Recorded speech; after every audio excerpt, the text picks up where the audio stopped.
Hello all. So విజయవాడలో ఉన్న వాళ్ళందరూ వీడియోకి ఒక లైక్ వేసుకోండి. సో మామిడికాయ పాకల దగ్గర మామిడి పళ్ళు ఎంతమంది కొనుక్కున్నారు ఈ ఇయర్ అనేది కామెంట్ చేయడం మర్చిపోవద్దు.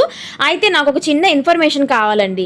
సో విజయవాడలో నాకు తెలిసి మామిడికాయ ఆవకాయకైనా మామిడి పళ్ళైనా సరే ఈ మామిడికాయ పాకల దగ్గరికి వచ్చి తీసుకుంటాం మా ఏరియా నుంచి, ప్రకాష్ నగర్ ఏరియా, సింగినగర్ ఏరియాస్ నుంచి. అయితే ఇక్కడ మనకు ఫ్రూట్స్ మార్కెట్ కూడా ఉంటుంది. లైక్ బత్తాయిలు, యాపిల్స్, దానిమ్మ ఇవన్నీ బస్తాలు లెక్క లేకపోతే బాక్సులు లెక్క తీసుకుంటే మనకు రేట్ తగ్గుతుంది. సో మనకు రీసేలర్స్ కూడా ఇక్కడికి వచ్చి తీసుకుంటారు అని విన్నాను. అయితే ఇక్కడ కాకుండా ఇంకెక్కడైనా ఫ్రూట్స్ మార్కెట్ ఉందా అనేది నాకు మీరు తెలిస్తే కామెంట్ చేయడం మాత్రం మర్చిపోవద్దు ప్లీజ్. సో పట్టమట్టలో నార్మల్ మార్కెట్ ఉంటుంది, వెజిటేబుల్ మార్కెట్.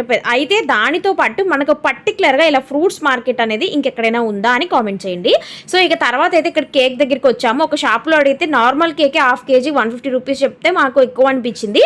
సో ఇక వేరే షాప్కి వచ్చి కూల్ కేక్ హాఫ్ కేజీ 200 రూపీస్కి అయితే తీసుకున్నాము. ఇది ప్రకాష్ నగర్ నున్నకెళ్ళే పోలీస్ స్టేషన్ దగ్గర అయితే ఉంటుంది, చాలా బాగుంటుంది అనమాట.